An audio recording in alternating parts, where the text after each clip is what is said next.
talking about, Michael has said Albanese has been strong, given his past history, which has been anti-Israel, but he hasn't pulled these people into line. And that makes me wonder, one, first, is Tony Burke doing this for leadership ambitions, saying, stuff you, Prime Minister? Two, has Albanese actually lost authority inside his party after its defeat in the vote for the Voice? It's a really difficult one for him because Michael has touched on this. And Anthony Albanese, as member for Grayndler, has spent 25 years standing with Palestinians in their struggle against Israel in demonstrations. He's stood against the US for decades. He was with Mark Latham when he was leader, saying that Australia was in the conga line of suckholes, and now as PM, he's got to go against that. He's been mugged by reality. He's now for nuclear power, nuclear-powered submarines, when for decades he's been opposed to them. So he really is split as a leader with his past actions. But to Michael's point, the principles of this seem lost in just the pure politics of it. And it won't take long before the Conservative side of politics sees on this, because he's quite right. When it came to equivalence, Tony Abbott was howled down for standing next to a poster, and Pauline Hanson was howled down, and no one could preference Pauline Hanson. That's been the state of play for 20 years.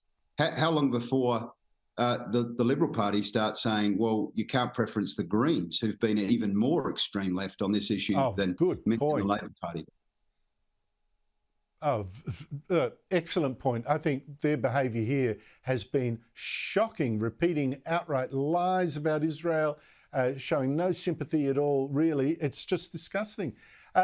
Michael, the Prime Minister is off to China on Saturday, just days after coming home from his United States trip. So much travel. What can we expect from the China trip? Is anything more than from the last?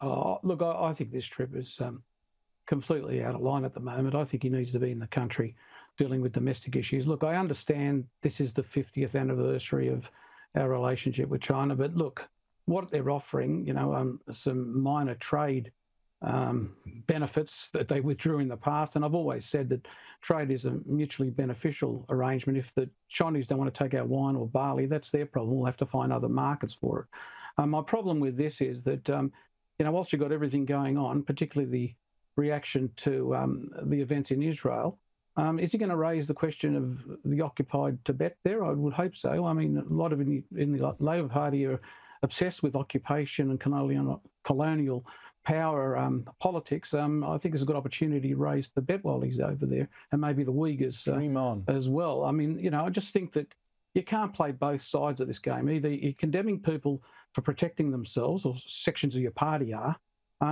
at the same time you're going to the worst colonial power. I mean, it is the number one colonial power of the region. Good point. But David, as Michael says, this visit is to mark Labor Prime Minister Gough Whitlam's visit to China 50 years ago, seen as a deal, a big door opener. To me, there's a risk here. It sounds more like a PR stunt, as much for China's benefit, where Albanese will be at pains to demonstrate, the significance. Gough Whitlam did it. I'm continuing it. Labor is friendly to China, always was. I'm not sure that's quite an appropriate stance given China's aggression. I know there's some senior Liberals who believe that Anthony Albanese is more concerned with how he goes down as Labor leader, his legacy as Labor leader, than he is as Prime Minister. We saw that with The Voice, following Gough Whitlam in changing the Constitution. The thing I would say about China is that it's completely asymmetric. China can jail the people it calls spies without charges and leave them in jail. It can slap embargoes on our trade products whenever it wants, outside, and it thumbs its nose at the World Trade Organization. It can do that. It's completely asymmetric. Australia will not engage in those sorts of tactics. And all of these have been brought about because China was upset that the previous government wanted an inquiry into the origins of COVID, which was fair enough at the time. So the question that has to be asked of the trip, which, by the way, will come at a time when the RBA looks very likely to lift interest rates, so the Prime Minister will be out of the country while people are suffering another rate rise. But what will Australia have to give up in order to get wine back on track, or barley back on track, or, recently hay back on track? Because all those have had embargoes slapped on them unilaterally by China. What negotiation tactic does Australia bring to the table to get these products flowing? You mean it wasn't enough that we said, OK, you can keep the Darwin port? Well, there you go. They want more. David Gazard, Michael Costa, thank you both so much for your time.